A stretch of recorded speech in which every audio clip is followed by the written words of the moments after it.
One thing that you need for a blessed marriage and a happy marriage, over and above your obedience to Allah, when it comes to your relationship with your spouse, you definitely need one thing. What is it?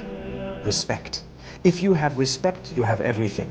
And if you don't have respect, you're heading nowhere. Subhanallah. So, respect each other when speaking to each other, when addressing each other. No swearing, no yelling, no screaming, no shouting, no lying. You respect each other. That term respect, ask yourself, do I respect my spouse? If I do, inshallah, it's going to be a blessed journey. And if I don't, then the journey might come to an end. Subhanallah. Let's remember the term respect, and let's look at it, and it works both ways. Many times one spouse looks at the other and says, yes, you don't respect me, but that itself is disrespect. So let's understand it comes both ways, and we need to realize when we respect each other, it's the beginning of a beautiful, beautiful marriage.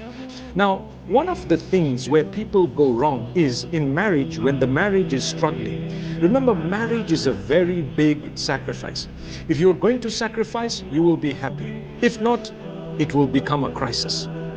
So if you want to protect yourself from the crisis within marriage, learn to trust one another and don't give reason for your spouse not to trust you. So while we're teaching you to trust one another, we're telling you don't give reason for the other not to trust you. So this is a very balanced statement.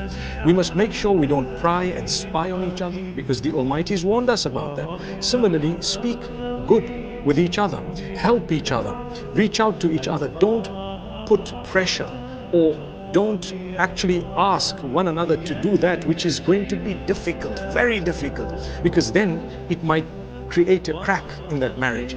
But the Almighty says, you know what? As much as it's a sacrifice, we want you to love each other, we want you to have children together and to bring those children up in my obedience, the Almighty says. That's the whole aim. It's not about having children and having more children and you don't even look after them and you're not even bothered. That defeats the whole purpose. But if you have children and you look after them and you give them a good upbringing, then you will be from among those who's protected from crisis. Many people have children, and the children are the reason that they're upset and in crisis. The children sometimes are the source of their hardship. May Allah subhanahu wa ta'ala not let that happen to us.